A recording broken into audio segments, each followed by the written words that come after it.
Indoor IIM ഒരു detail ആയിട്ടുള്ള study നടത്തി. ആ സ്റ്റഡിയിൽ ഞങ്ങൾ കാണാത്ത കുറെ ഭാഗങ്ങൾ കൂടി വന്നു. അതിൽ അവർ പറഞ്ഞൊരു ഭാഗം ഞാനിപ്പോൾ ഓർക്കുന്നത്, എല്ലാ എക്കണോമിക്കലായിട്ടുള്ള ഇമ്പാക്ട്സ് എന്തൊക്കെയാണ്, സോഷ്യൽ ഇമ്പാക്ട്സ് എന്തൊക്കെയാണ്, മെന്റൽ ഹെൽത്തിൽ എന്ത് മാറ്റണ്ടായി, അത് ഞങ്ങൾ അവരോട് പറഞ്ഞതല്ല, പക്ഷെ ഞങ്ങൾ ചർച്ച ചെയ്യാൻ പോരാത്തതാണ്. പല വുമൺ ഓൺടർപ്രീനേഴ്സ് അവർക്ക് വന്ന മാറ്റം എന്താണ്, ഫാമിലിയിൽ അവരുടെ പദവിയിൽ എന്ത് മാറ്റം വന്നു, ഇത് അവൈലബിൾ ആണ്. നമുക്കത് പബ്ലിക് ഡൊമൈനിൽ ഇല്ലെങ്കിൽ ആ റിപ്പോർട്ട് കൂടി പബ്ലിക് ഡൊമൈനിലേക്ക് അപ്ലോഡ് ചെയ്യാം, ഇൻഡോറിന്റെ റിപ്പോർട്ട്. പിന്നെ ഞങ്ങൾക്ക് വേണ്ടി CMD ഒരു സ്റ്റഡി നടത്തിയതിന്റെ തന്നെ. ഞങ്ങൾ കേവലം ഡോക്യുമെന്റേഷൻ അല്ല, നമ്മൾ എന്തിനാ ഡോക്യുമെന്റ് ചെയ്യുന്നത്? ഒന്ന്, അത് ഡോക്യുമെന്റേഷൻ ഒരു ആവശ്യമാണ്.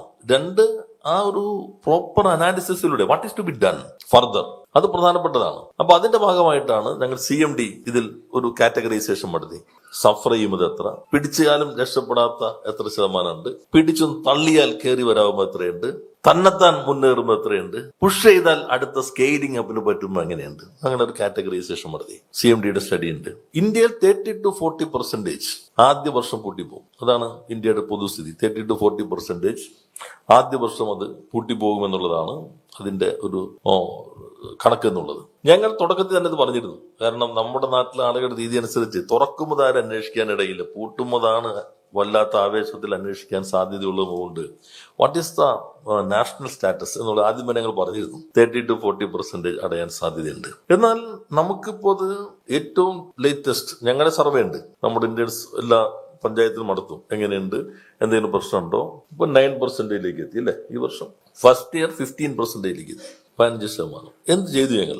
എല്ലാ ജില്ലയിലും ഒരു MSME ക്ലിനിക്. നിങ്ങൾക്കൊരു പ്രശ്നമുണ്ടോ, ഫിനാൻഷ്യൽ മാനേജ്മെന്റ് അല്ലെങ്കിൽ ടെക്നോളജി, അങ്ങനെ എന്തെങ്കിലും പ്രശ്നങ്ങളുണ്ടോ? ആ പ്രശ്നങ്ങൾ ചെയ്തു ഇവരോട് പിന്നെ കാണാൻ പറയാറും, പിന്നെ കാണാം, ഇത് കഴിഞ്ഞിട്ട് കാണാം. ഇത് ടെക്നോളജി, ഇങ്ങനെ എന്തെങ്കിലും പ്രശ്നങ്ങൾ ഉണ്ടെങ്കിൽ ഒന്ന് നോക്കി.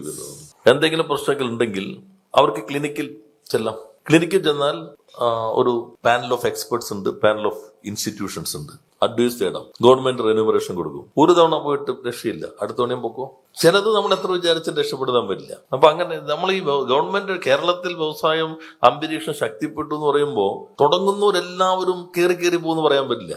എല്ലായിടത്തും ഉണ്ടാവും വെല്ലുവിളികൾ ഉണ്ടാവും. വെല്ലുവിളികൾ എങ്ങനെ, അത് അവരുടെ ഭാഗമാണ്.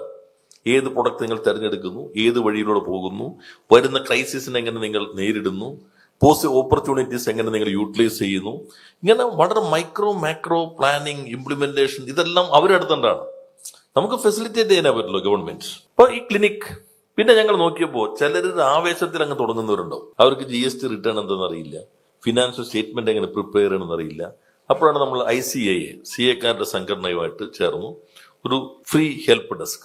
എല്ലാ മാസത്തിലും 2ാമത്തെ ശനിയാഴ്ച എല്ലാ ജില്ലയിലും ഫ്രീ ആയിട്ട് നിങ്ങൾക്ക് അവർ പഠിപ്പിച്ചു തരും. സെക്കൻഡറി ഒക്കെ തൊട്ട് ഫ്രീ ഇല്ല, അത് വേണമെങ്കിൽ നിങ്ങൾക്ക് പൈസ കൊടുക്കുക, അവരെ നിന്ന് വാങ്ങിക്കാം. പക്ഷെ ഒരു വർഷം ഫ്രീ ആയിട്ട് നമ്മൾ ആ സർവീസ് കൊടുക്കും. തേർഡ്, മാർക്കറ്റിംഗ് പിന്നെ പ്രധാനമായിരിക്കും. നമ്മൾ K-സ്റ്റോറുമായി പൊതുവിതരണ വകുപ്പുമായിട്ട് ഒരു എഗ്രിമെന്റ് വെച്ചു. K-സ്റ്റോറിൽ അവിടുത്തെ ലോക്കൽ പ്രൊഡക്റ്റ് നിങ്ങൾക്ക് വിൽക്കാം. ഇപ്പോ 14-15 കോടിയുടെ ഉൽപ്പന്നങ്ങൾ, MSME ഉൽപ്പന്നങ്ങൾ K-സ്റ്റോറിൽ വിറ്റു. ഇന്നലെ ഞാനും പൊതുവിതരണ വകുപ്പ് മന്ത്രി അത് ഒന്നുകൂടി നോക്കി. അവർക്കും മെച്ചായി, K-സ്റ്റോറും ഒന്ന് ആകർഷകമായി. നമുക്കും MSME ലോജിസ്റ്റിക് ഒന്നുമില്ല, അവിടെ തന്നെ ആളുകൾ നോക്കുമ്പോൾ സൗകര്യമാണ്. അവിടെ ഉണ്ടാക്കുന്ന വെളിച്ചെണ്ണ ഇപ്പുറത്തെ കടയിൽ നിന്ന് കിട്ടുന്നു. ഈ മാറ്റം വന്നു. ദെൻ മാർക്കറ്റിംഗിൽ കേരള ബ്രാൻഡ്.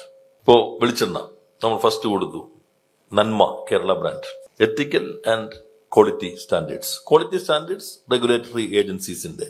എത്തിക്കൽ നമ്മളുടെ ഇത്ര വർക്ക് ഫോഴ്സിൽ ഇത്ര സ്ത്രീകളുണ്ടോ, ചൈൽഡ് ലേബർ ഇല്ല, പൊല്യൂഷൻ പ്രശ്നങ്ങളുണ്ടോ, ഇത് എത്തിക്കൽ സ്റ്റാൻഡേർഡ് ഗവൺമെന്റിന്റെ. ഇത് പ്രോട്ടോകോൾ ഉണ്ട്. ആ പ്രോട്ടോകോൾ അനുസരിച്ച് ആർക്ക് അപ്ലൈ ചെയ്യാം, ട്രാൻസ്പെറന്റ് ആണ്. നേരെ കേരള ബ്രാൻഡ് കൊടുക്കും, made in Kerala, safe to eat, നന്മ. അപ്പോ ഇങ്ങനെ ഒരു ഇക്കോസിസ്റ്റം നമ്മൾ ഇതിനോടൊപ്പം ബിൽഡപ്പ് ചെയ്തു. അല്ലാതെ ഞങ്ങൾ ഒരു പ്രഖ്യാപനം നടത്തി നിങ്ങൾ തുടങ്ങിക്കോ എന്ന് പറഞ്ഞേക്കും ആളുകൾ തുടങ്ങി. പിന്നെ ഫിനാൻഷ്യൽ സപ്പോർട്ട് എങ്ങനെ വരുന്നു? ഫിനാൻഷ്യൽ സപ്പോർട്ട് വരുമ്പോൾ നമ്മൾ 4% നമ്മൾ വായ്പ കൊടുക്കും, ബാക്കി നമ്മളെല്ലാം ബാങ്ക് വായ്പ കൊടുക്കും. 4% മുകളിലുള്ളത് നമ്മൾ ഇൻട്രസ്റ്റ് സബ്വെൻഷൻ കൊടുക്കും, പിന്നെ ഇൻസെന്റീവ് കൊടുക്കും. ഇപ്പോൾ ചിലർ ചോദിക്കുന്നുണ്ട് ഏത് സ്ട്രാറ്റജിക്സ് ആണ് ഇവിടെ ഉള്ളത്. Strategics is available in public domain. നിങ്ങൾ സമയം കണ്ടെത്തിയാൽ നോക്കാനായിട്ട്.